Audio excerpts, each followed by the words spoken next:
अच्छे, बहुत अच्छे, बहुत अच्छे।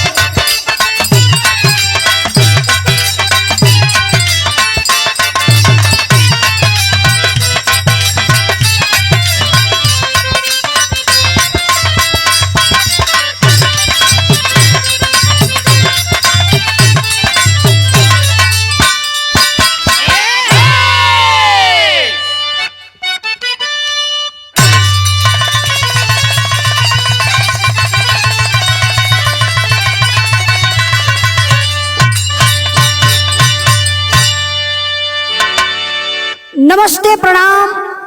मैं सिंगर उजाला यादव आज आप लोगों के बीच में ऐसी विरहा सुनाने चल रही हूं कि माता पिता बच्चा बच्ची पैदा करते हैं, माता पिता बेटी बेटा पैदा करते हैं, कितना मुश्किल से पाल पोस कर माता पिता उस बच्चे को सयान करते हैं, बड़ा करते हैं, शादी विवाह कर देते हैं। जब उस माता पिता की बुढ़ाई आती है तो बेटी और बेटा कैसा उस माता पिता के साथ व्यवहार करते हैं, जरा आइए। जो समाज में हो रहा है, एक ऐसी घटना घटी समाज में जो दिल को दहला देने वाली घटना है। आइए मैं अपने विरहा के माध्यम से बताती हूँ कि एक माता पिता के उम्मीद कितनी बड़ी होती है अपने बेटी बेटा को लेकर के। आइए मास्टर साहब।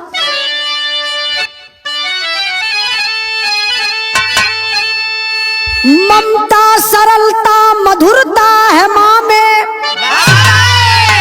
देवी की क्षमता है जिनके जिगर में।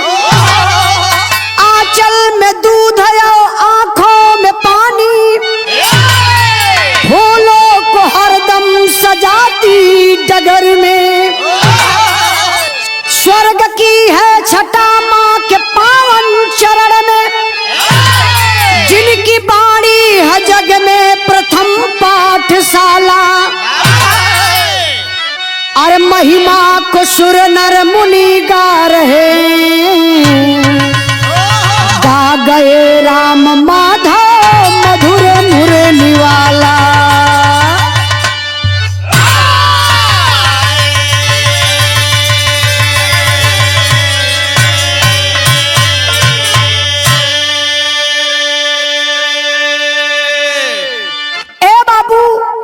दुनिया में एक माता पिता होते हैं क्या? कभी आप लोग विचार करते हैं कि नहीं? मां नहीं होती तो आप लोग नहीं होते। एक बच्चा पैदा करने में जितनी बड़ी भूमिका एक मां की होती है, उससे कहीं कम पिता नहीं करते हैं। 9 महीना मां अपने गर्भ में बच्चा को पालती है, तो 9 महीना एक पिता अपने दिमाग में उस बच्चे को पालता है। जब बच्चा पैदा हो जाता है, प्रथम गुरु उस बच्चे की मां होती है, दूसरा गुरु उसके पिता होते हैं। मां अगर रोटी बनाती है, मां अगर चूल्हे में जलती है अपने बच्चों के लिए, तो पिता जाकर के खेत में जलता है, तब जाकर के एक औलाद पलता है। आज वही औलाद बड़ा हो गया, माता पिता बुढ़े हो गए, अब वो औलाद अपने माता पिता को नहीं पहचानता है। इसलिए कवि जी बारे मुसाफिर कवि बड़ी ऊंची लाइन लिखलन मास्टर साहब, लेकिन गजल का लाइन बा, गजल का बा मास्टर साहब, तनी बजा के बा।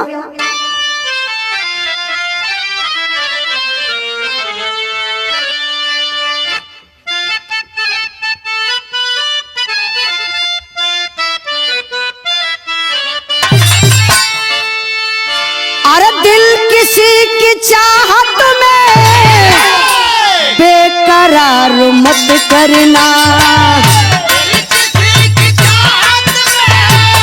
बेकरार मत करना।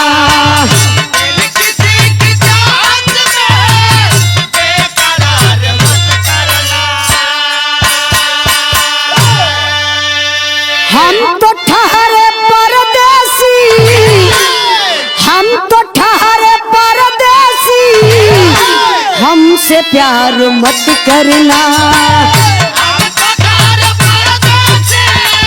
हमसे प्यार मत करना।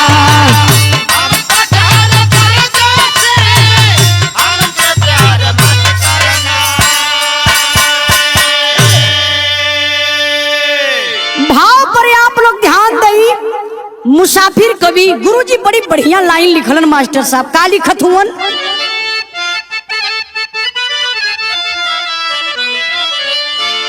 माँ का चरण समझो अमृत भरा सुराही है।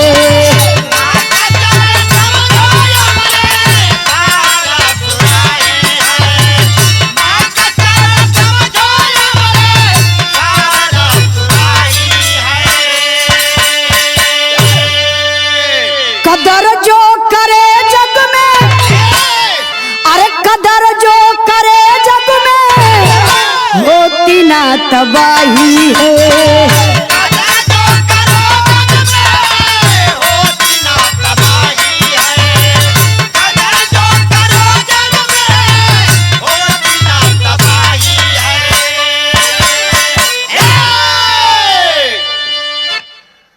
गौर करे बाबू, एक माता पिता का दुआ बहुत बड़ी दुआ होती है।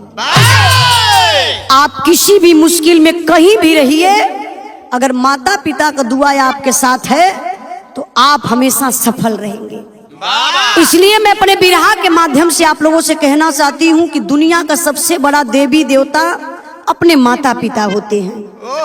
किसी मंदिर पर जाइए या मत जाइए वो आपकी मर्जी है, किसी मस्जिद पर जाइए या मत जाइए वो आपकी मर्जी है, लेकिन हाँ माता पिता को आप जरूर पूजिए, माता पिता का आप जरूर सम्मान करिए, क्योंकि माता पिता की देन है जो हम लोग आज इस जमाने में, आज जमाना को देख रहे हैं। हमारे और आपके ऊपर सबसे बड़ा उपकार किसका है? माता और पिता का। तो आइए अब कहानी का शुरुआत बा। कहानी पर आप लोग गौर करिए, कहानी कहां से कैसे लिखल गई मास्टर साहब।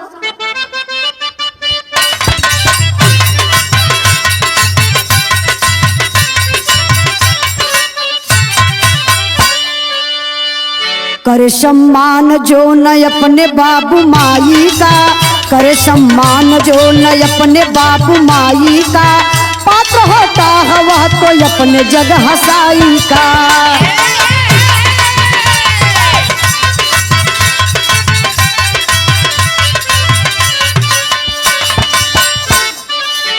कहानी गौरी ताल बस्ती एक कयाला है, कहानी गौरी ताल बस्ती एक कयाला है, मित्तल बाबू का वहीं पे बोल बाला है।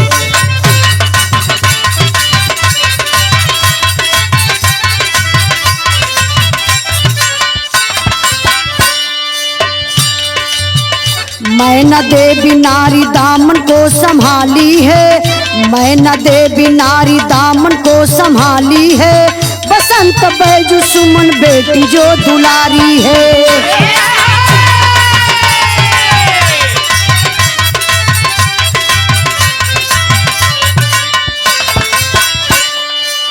सर्प बाबू को काटा काल बनकर आया है, सर्प बाबू को काटा काल बनकर आया है, हो गई मौत सर पे गम का बादल छाया है।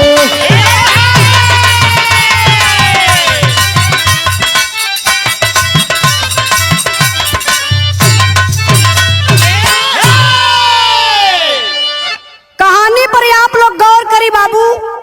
श्रावस्ती जिला के रहे वाला मित्तल बाबू जेकरे पत्नी का नाम बतावल गल मैना देवी। भगवान 3 गो औलाद दिले हुन। बड़ा बेटा जेकर नाम बा बसंत, छोट बेटा बैजू, एक बिटिया बा सुमन। परिवार बड़े अच्छे से चलत बा ये बाबू, लेकिन एक दिन का बात बा, भगवान का मर्जी देखा, दोनों प्राणी खेत में गए हुआ। मित्तल और मित्तल का पत्नी खेत में गईले, खेत भरे बदे। अचानक तबले बाबू एक सांप निकलल, अब मित्तल बाबू के काट लहलस। जब सांप डसलस मित्तल बाबू के, बेचारी मैना देवी परेशान हो गईली। आनन फानन में ले के अपने पति के इलाज करावे बदे गईली। तो ज्यादातर तो आप लोग देखेला कि झाड़ फूक का लोग काम करेला, लेकिन आप लोगों से हम बताई बिरहा के सुने वाले भैया बाबू, कभी भी अगर सांप काट ले, बिच्छू डंक मार ले, तो आप लोग झरावे फुकावे के चक्कर में बिल्कुल मत पड़ी। आप लोग झरावे फुकावे में समय बर्बाद करी हैं, तब तक का पता चलल कि आदमी कब मौत हो गई। हम तो आप लोगों की सलाह ही देव अपने बिरहा के माध्यम से कि कभी भी अगर सांप काटे तो आप लोग अपने नजदीकी डॉक्टर के पास तुरंत जाएंगे, आराम हो जाएगा। एक इंजेक्शन लगेगा, आपको आराम हो जाएगा। लेकिन मैना देवी अपने पति के लेके यहाँ वहां झड़ावे फुकावे के चक्कर में रह गई। ए बाबू शरीर भर जहर भीन गल। अब मित्तल बाबू को मौत हो गई। जब मित्तल बाबू को मौत हो गई तो आप लोग समझ सकीला कि एक विधवा का जिंदगी कैसन होले। लाश पे गिर गिर के रोवत है, लोग समझावत बुझावत हुआ, लोग ले जाए के लाश का अंतिम संस्कार कैलन। अब धीरे धीरे समय बीतल बा। एक विधवा मतारी, 3-3 बच्चा, कैसे बेचारी पाली, घर में कुछ बाना। एक विधवा मतारी, 3-3 घर में बच्चा, गरीबी का स्थिति, घर में कुछ ना बा, कमाए वाला केहू ना बा। अब बेचारी विधवा अपने बचवन के पालत कैसे है मास्टर साहब। एक लाइन तर्ज लगल बा।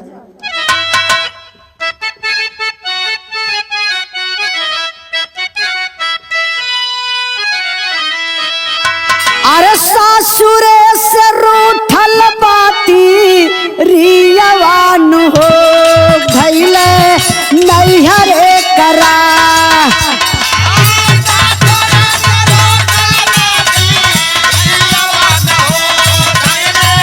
नैहरे करा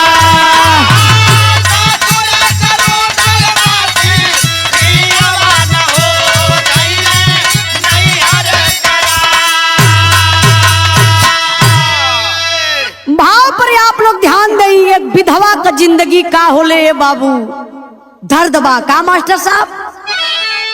और पिजड़ा से उड़ाला सु गानवान हो बाऊ दीनवा देखा।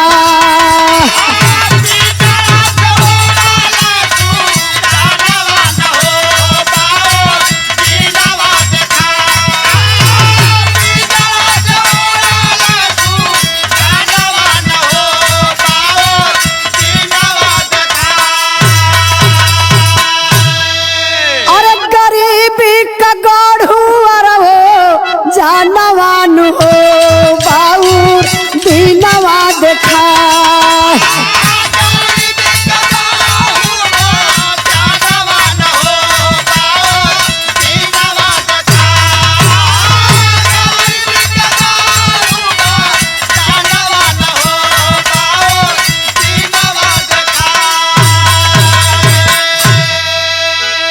अरे कुटाई पिसाई माई कोरतावे दरिया।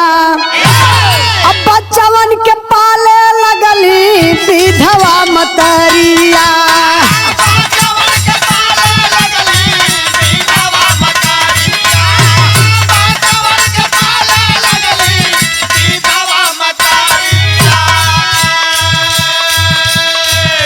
धीरे धीरे साजल गुला सानवान हो बाउर दीनवा देखा।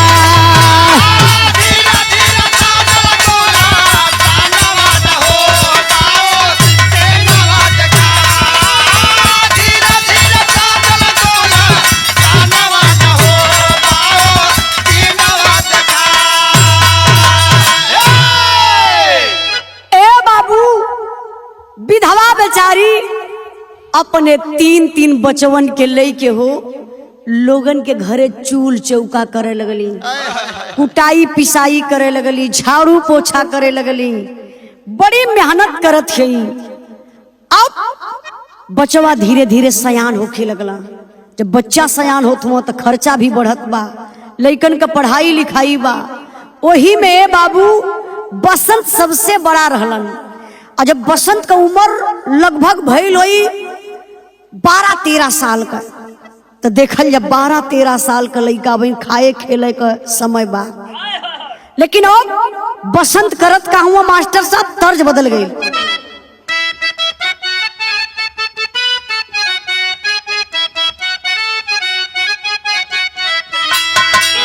अरे सासु सुत अंगना ससुर जी दुआरे, सास सुते अंगना ससुर जी दुआरे गजब सीटी मारे सैया पिछुआरे गजब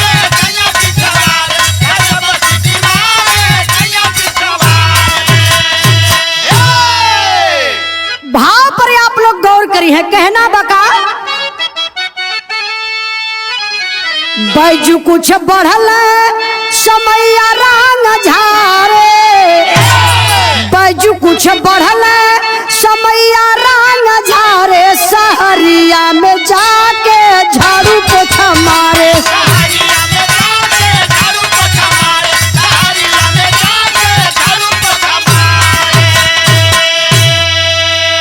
बसंत के पढ़ावे भैया कई के मेहनतिया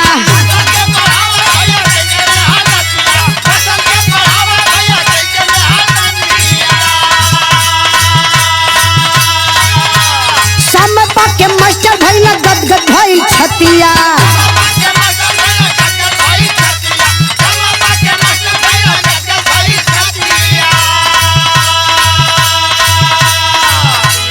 बैजू का दुल्ही लैली घरवा सबेरे बैजू का दुल्ही लैली घरवा सबेरे सहरिया में जाके झाड़ू पोछा मारे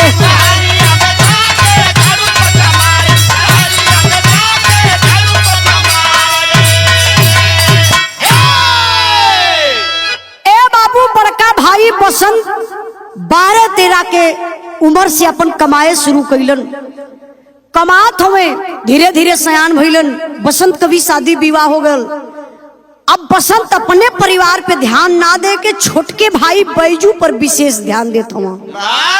यही लिए ध्यान देता हूँ कि हमार छोट भाई बा कहीं पिताजी के मरब के न अखरी अपने भाई के पढ़ाई लिखाई के मास्टर बना दहन। और जब बैजू मास्टर बन गईलन तो दुआरे तिलकहारून कब फेरा लगे शुरू हो गए। जब ले गरीब रहल तब ले केहू को पता ना चलल लेकिन अब मास्टर बन गईलन दिल लवट गयल। ए बाबू धीरे धीरे समय बीतल अब बढ़िया एक लड़की मिलल जौने का नाम रहल ज्योति।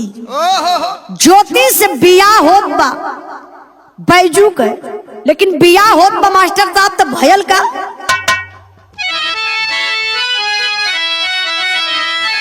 अरे सहारावा सर पर बैजू के बदल गम के घर आंगन बागन में गुल हजारवा अरे हजारवा अरे हजारवा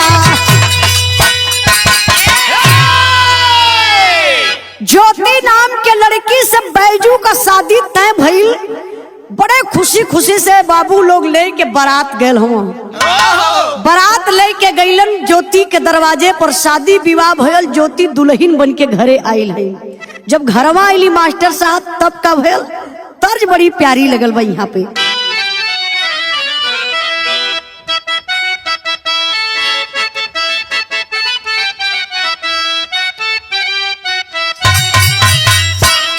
खत आए गईल खत आए गईल शहरा बनारस से खत आए गई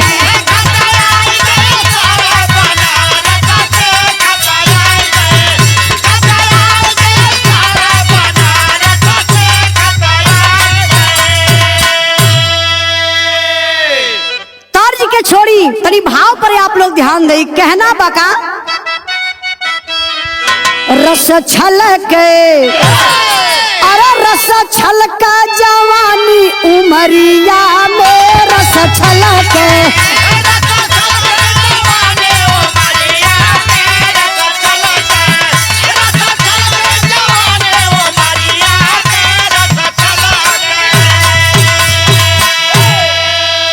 सुहाग रात खनकल कलाई कंगनवा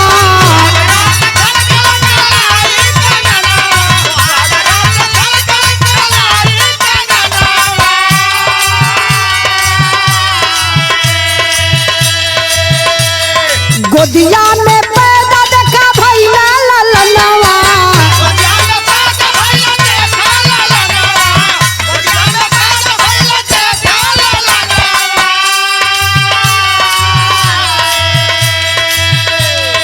नमवा चमन बाई हंसता छलके रस छलका जवानी उमरिया में रस छलके।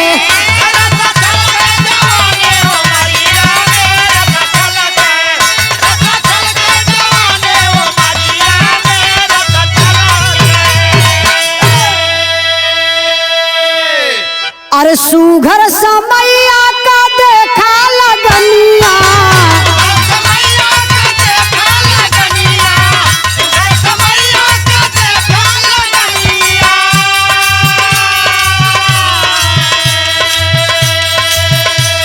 सुमन का शादी भइली सुना वही जुनिया।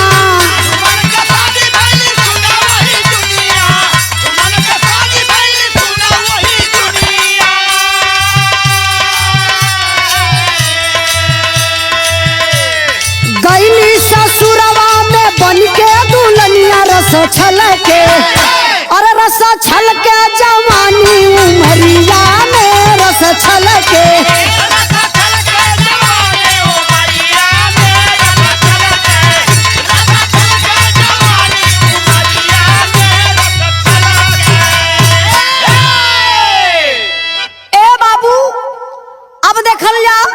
बैजू कभी शादी हो गई, भगवान का मर्जी देखा दुल्हन बन के ज्योति घर में आयल है।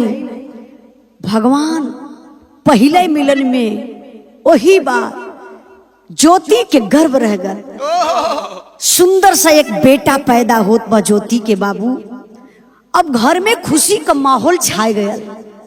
अब यार छोटके भी भाई के एक बेटा, अब बड़के भाई बसंत के एक बेटा एक बेटी। अब खुशी में फिर खुशी का होत बा, सुमन भी घर में सयान हो गई बा और सुमन कभी लोग शादी कर दहलन। अब बहिन अपने ससुराल, भाई खेती गृहस्थी का काम करत हुआ बसंत, छोटका भाई मास्टर हुए, जिला बदर उनकर नौकरी लगल बा। एकदम धीरे धीरे परिवार चलत बा, कोनो परिवार में दिक्कत परेशानी बा नहीं। शादी के 4-6 साल बहुत बढ़िया से बीतत बा बसंत के परिवार में, लेकिन अब घर बिगड़त बा। आखिर घर बिगड़ले का कारण का बा? जौनी कहल जाला के ठे ऊंचवा पर से देखा घर घर एक ही लेखा, तो हर घर का दशा बा। शादी के 2 साल, शादी के 3 साल, शादी के 4 साल बाद अधिकतर लोगों का घर बिगड़ ही जाता है। अच्छा, उस घर बिगड़ने में बहुत बड़ा वजह है। अच्छा, वजह क्या है? कि बिरहा में पकड़ाए गल है वजह मास्टर साहब। एक लाइन तर्ज लगल बा, तनी बजा के आवा तो।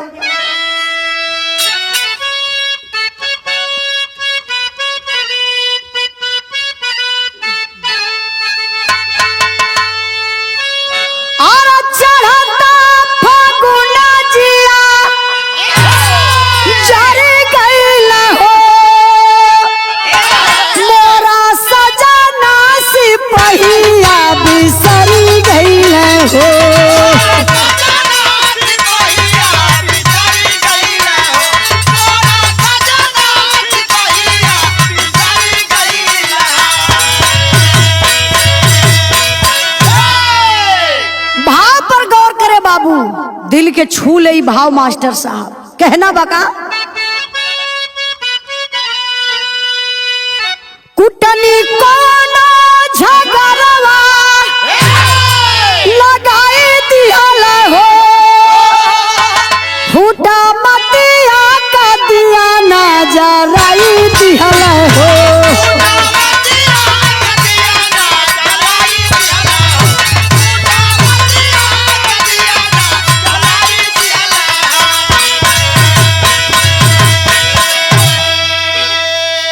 जेठया जेठान तोहर तोहा के खटावा,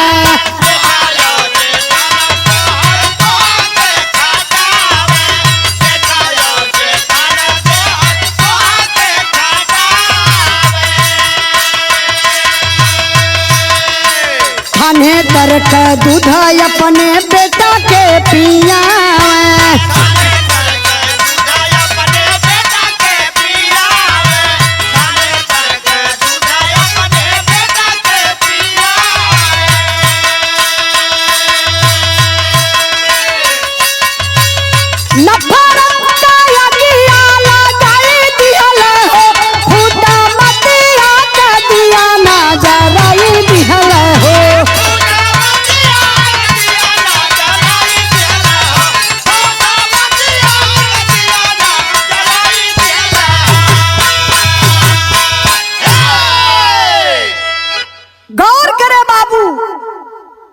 गांव में और एक थे ऐसन कुटनी होली, ऐसन कुटना होला, ऐसन घर बिगाड़न होला, कौनो भाई में कितनो पटत रहा है, एकदम जीवजी वातर रहे, एक थाली में खाए।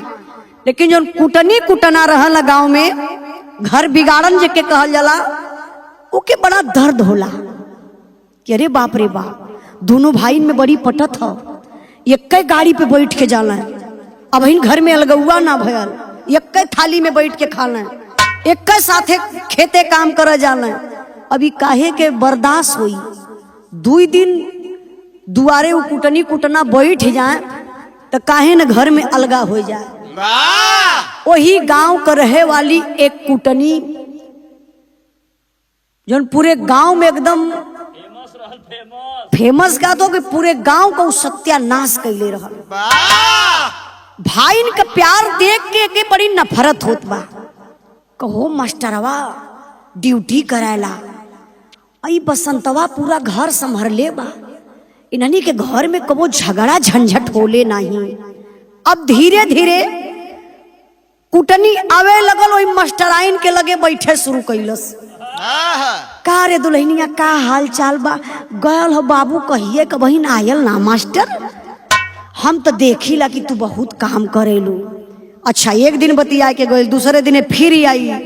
अच्छा तही दुल्हनिया कुल काम करेली, देखिला तोरे जेठऊ तो सुतरे रहेला, जेठनियो सुतली रहेले। अरे बौरही एक दिन देखली दूधवा दूहत रहल, थनवे तर से अपने बेटुआ बिटियवन के पियौला, और तोरे बेटुआ के तनिए से देहने वहू में पानी मिलाई के। बौरही हम अपने आँखी से देखली, एक दिन नाम कई दिन देख भैली, और तू कैसे बर्दाश्त करेली? फुकनी पड़े ऐसा एकता में। अरे तोहार मर्द मास्टर बा, रुपया हलोर के कमाला, और तोहार बेटावा तोहार परिवार सजल बा, और तू एनान के चक्कर में पड़ी के दिन भर रात भर खाली खटत है, उन का मजदूर भइलऊ। ई बात बाबू गुर मंत्र जब देहलस कुटनी, तो इनके मन में रातों दिन उहे चले लगल मास्टर आइन के कि ना ई बात तू अम्मा सही कहत हो। हमहू एक दिन देखली दूधवा तनिए से हमारे बेटुआ के धला भर गिलासा अपने बेटवा के पियाई के, और कुछ दूध घर में रखला, जो बचल ले जाए के बाजारी में बेच दिहल। ई अम्मा तू बात सही कहत हो, अभी बर्दाश्त ना हुई, मास्टर से हम आजे कहबे। ए बाबू कुटनी अपन काम कह गई। धीरे धीरे समय बीतल, और जब समैया बीतल, अब दिखाई मास्टराइन करत कहीं मास्टर साहब।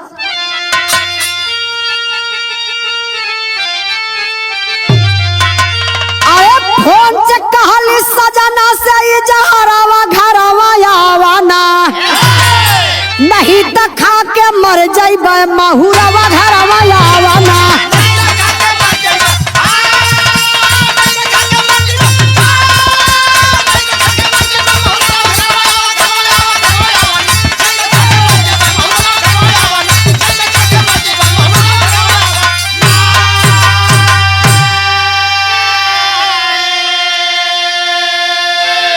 अपने बेटा बेटी के दूधवा थाने तरफ पियावे हो, हमारे लाल के थोड़ा दे के डेरी पर पठावे हो। अरे तुहरे भाई संग अब न होई गुजरवा घरवा आवाना, सुन के पैजू अइला समाचारवा घरवा आवाना।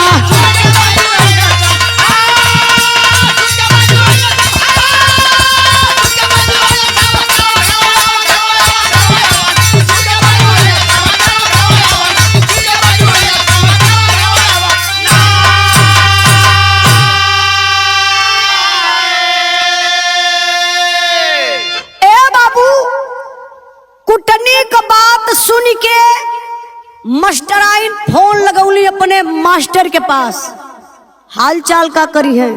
अब तो आग न बोवे शुरू कैली, काली कहो ये बतावा, इतना दिन से तू रुपया कमात हुआ, तुहारा ही भरोसे पूरा परिवार चलत है, हाई तुहार भाई भौजाई हमार एक पैसा का कदर ना करला।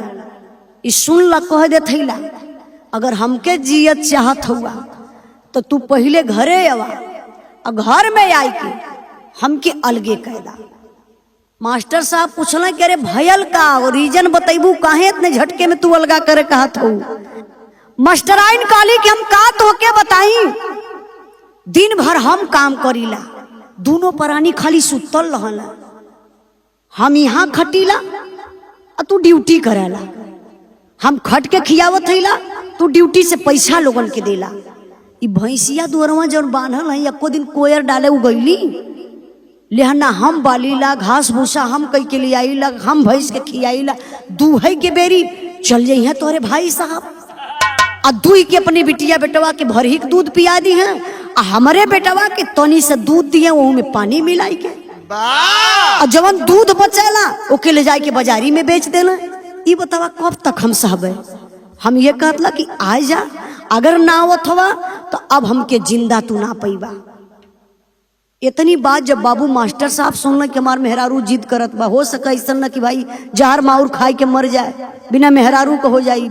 मास्टरों साहब उनकर दिमाग देखा छुट्टी ले हलन। अब छुट्टी ले के मास्टर साहब घरे अलन, और जब घरवा हो मास्टर साहब तब का भेल।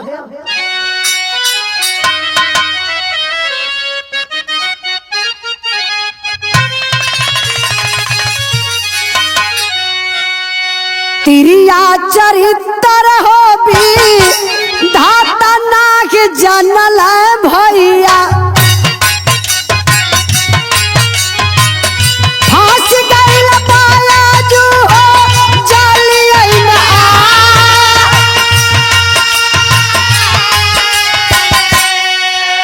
माई बाबू राहिया पे क्रोधवा उतारे लगल,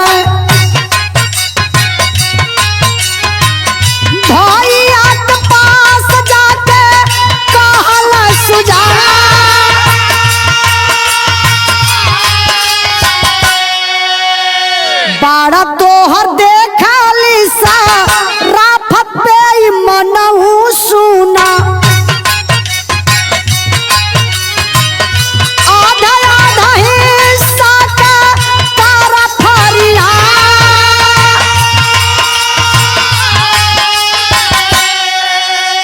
कौन हो कसूरवा हमसे देखा होई गईली बोला,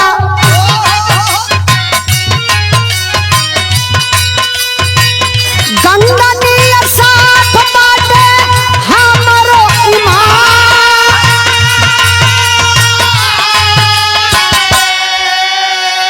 भैली पंचायत हिस्सा देखा बाट गईल बाबू,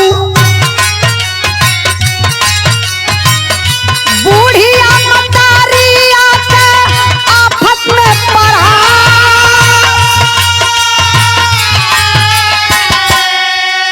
पंच लोग कहल कि माई कहाँ जाई है बोला, विपदा उठा के जवान कइली सया,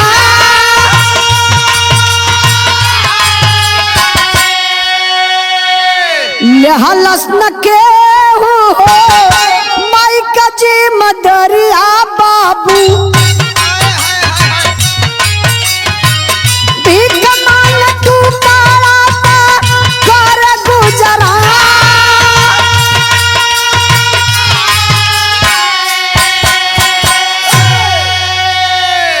ए बाबू मास्टर साहब अइलन, औ तो देरी ना भइल, आग बबूला हो गइलन।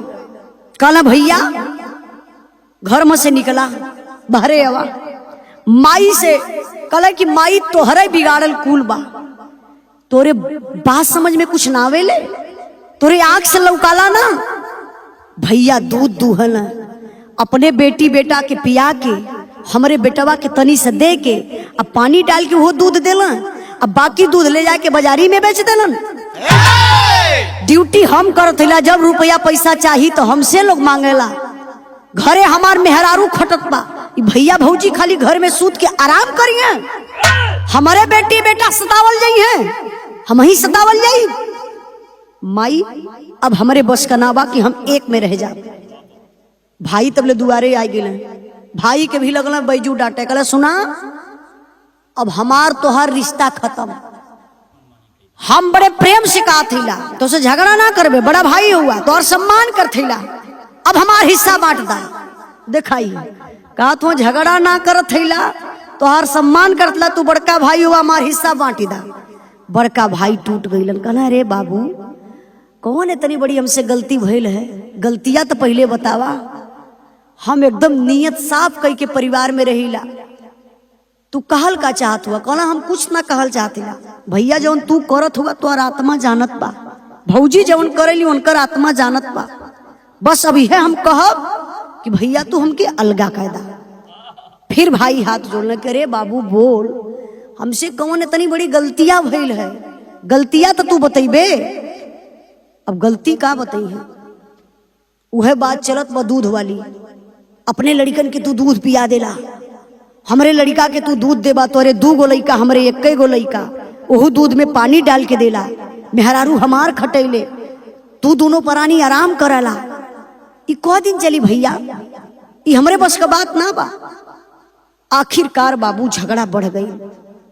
जब झगड़ा बढ़ गई तो 2-4-6 लोगन के लोग बुलौलन, और सही भी बा, झगड़ा झंझट हो तो गांव में जे विद्वान आदमी हो 2-4 लोगन के बुलाए के कुछ समझ बुझ लेवे के चाहिए। आजकल तो झगड़ा घर में हो जाती है तो तुरंत पति पत्नी में भी झगड़ा हो जाती है तो 100 नंबर पे फोन जाता हो, 112 नंबर पे तुरंत पुलिस आ जाता है, ले जाके जेले में बंद कर देता पति पत्नी के।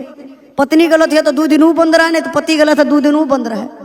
लेकिन यार देखा गांव बा 2-4 जने अइलन समझावे शुरू कैलन, कहले कि बहुत बड़ी बात ना बा, भाई भाई हुआ लो, दूध का झगड़ा है ना, तो दूध दू के आधा आधा बंटवारा कर लियल करा। तो मास्टराइन कहली हाँ ऐसे कैसे हुई, दूधवे का ना बा, रुपयवा के कमाला तो लोन के ना पता बा, रुपयवा हमार पति कमाला है, हमार पति कमाई के दिले तब जाके पूरा परिवार चलाला। अब हम एक में ना रहब तो ना रहब, जिद ठान दली यार, बैजू वो भी जिद ठानली तो बसंतो वो अब उठ के खड़ी हो गई, कहला सुनाई सुनत सुनत बर्दाश्त के बाहर हो गया। यन कर मरद रुपया कमाला तो हमारो मरद 10-12 साल का रहल तब से मजदूरी करे शुरू कैले। इनकर बाप जन्मते मर गए। हमरे पति से पूछा कि कितना मेहनत करके पढ़ा लिखाई के इनके मास्टर बना दल, आज ही दोनों परानी अलगा अलगा कर थुमन।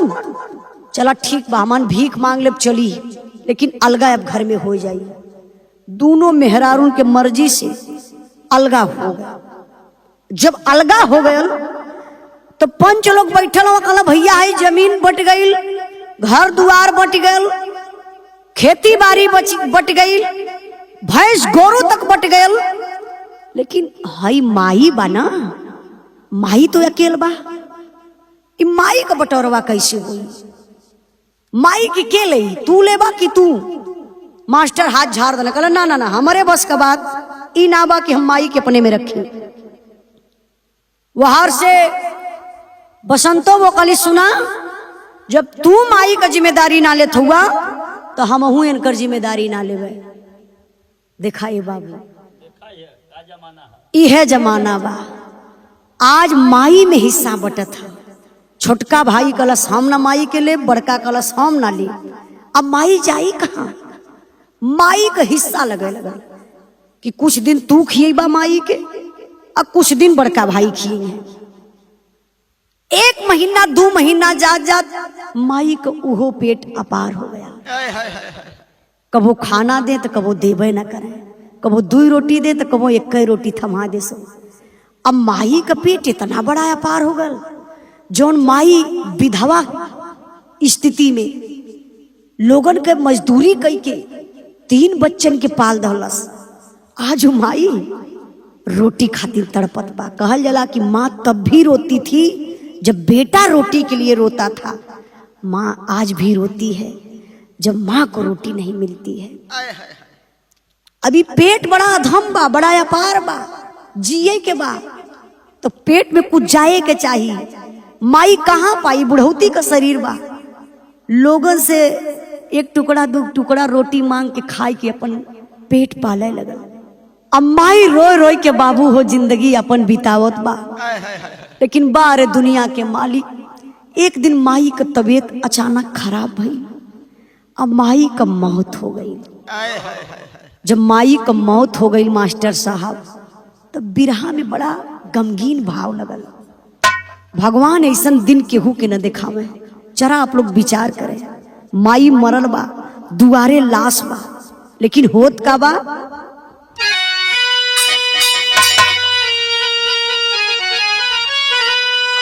अरे होले बुढ़ाउती गले का फसिया, आज बनल बा बेगनवा माई का लसिया।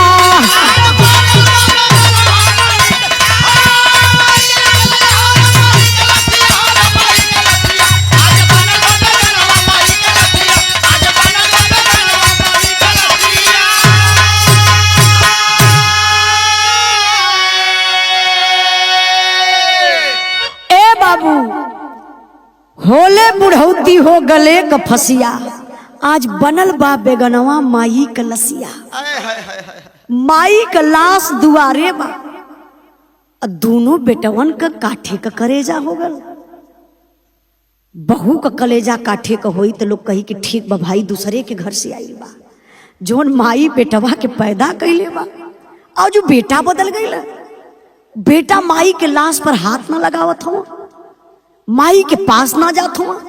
बड़का भाई कलश के हम ना अंतिम संस्कार करब, हमार माई नहीं खे। छोटका ताव में आए के कलश मास्टर साहब उन्हों के फोन गयल, अपने ड्यूटी से अइले तो वो कहला ई ना करी है तो हम काहे के करब, ई माई हमार ना बा, हम ही के पैदा ना कैले बा। दोनों भाई में झगड़ा चलत बा, दुआरे लाश रखल बा। गांव वाले के बाबू खबर मिलल बा, गांव के लोग जुटल हुए। वही में से लोग करत का हम मास्टर साहब बैजू बसंत बेटा हाथ न लगावे, गौवा का लोग खबर सुमन के पठावा।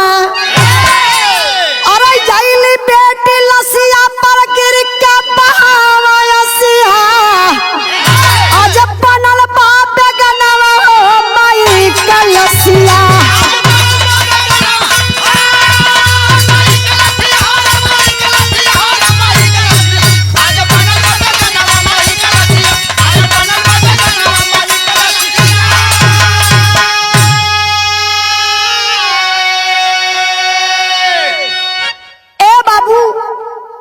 बेटवा जब हाथ ना लगावत हुए तब गांव वाले फोन कैले बिटिया सुमन के। जब सुमन के पता चलल कि माई हमार मर गई, अरे बाप रे बप्पा, नंगे पांव रोवत धोवत भागल बेचारी आई सुमन। वही लाश पे गिर के लगल चिल्लाए चिल्लाए के रोवे। जब ई स्थिति देखलस कि अरे बड़का भैया अपने आप के टिस में, छोटका भैया अपने आप के टिस में, लाश के उठावे का नाम ना लेत हो, अंतिम संस्कार ना करी है, तब तो बिटिया आग बबूला हो गई। जो आंख से आंसू बहत रहल ना, काठ मार दलस, आंख से आंसू बहा बंद हो गया। वही पूरे गांव के सामने चिल्लाए चिल्लाए के बहिन कहलस, कलश की 2 गो भाई रला, समझत बनी कि जियते मर गईला। माई हमार बा, माई पैदा हमके भी कैले बा, तो हनन उनके पैदा ना कैलस। बेटा तो सबके चाहे ना, सबकर उम्मीद है रहा कि हमारे कोख में बेटावा पैदा हो, बिटिया होइबे ना करे। लेकिन बेशरम भाई, मैं एक बेटी बनकर के दिखाना चाहती हूँ समाज में। हर माता पिता अब यही सोचेंगे कि गोद में बेटा नहीं बल्कि बेटी चाहिए, हटा जाती है। सुनो, छूना मत दोनों भाई, खबरदार अगर इस लाश के पास तुम दोनों आए तो। अब समझ लेना कि हमसे बुरा कोई नहीं होगा इस समाज में। जो भी कुछ करना है, जो भी कुछ प्रक्रिया करना, उसको मैं स्वयं करूंगी। बेटी कदम उठा लेती है। अब बेटी कदम उठाती है तो करती है क्या? दाह संस्कार वाली आ गई समाइया, अगिया लगवली मुख सुमन दुख दाइया। अरे रोवा आज टूटल बनता करसिया, आज बनल बापे गनवा मई कलसिया।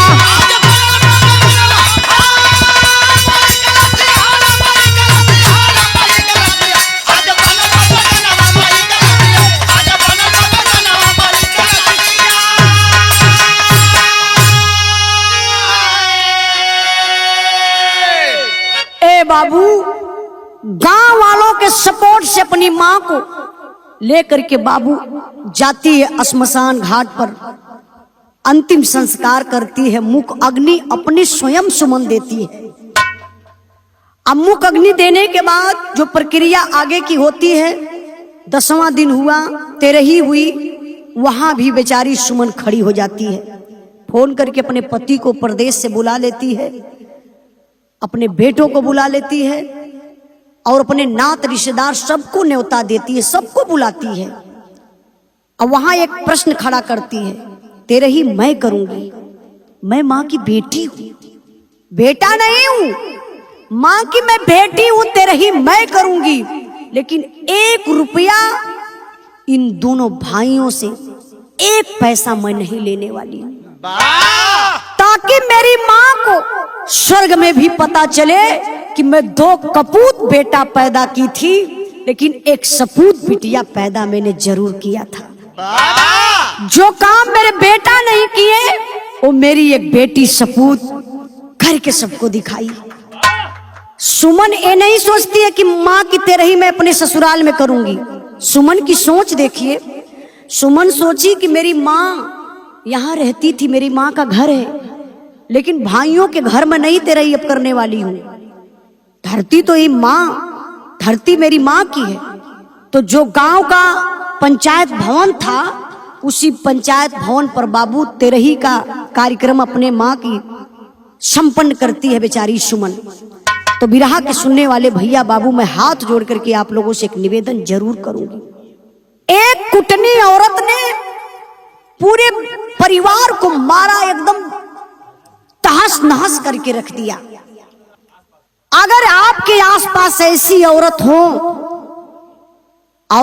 चाहे मर्द हो कि हाँ भाई ये कुटना है, ये कुटनी है, ये घर बिगाड़ सकता है, तो प्लीज आप लोग उनसे दूर रहिए, अपने घर बिल्कुल मत आने दीजिए।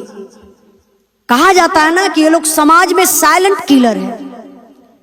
तो इसलिए मैं आप लोगों से कहना चाहती हूं कि आप लोग अपने पर विश्वास करिए, माता पिता का सेवा करिए, माता पिता का सपूत बेटा बनिए, कपूत बेटा मत बनिए।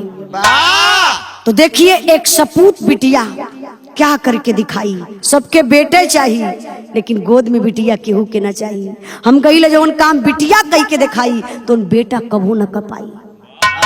तो बिरहा कैसन आप लोगन के लगल, आप लोग कमेंट के माध्यम से जरूर बताइए। बिरहा का आखिरी भाव मास्टर साहब।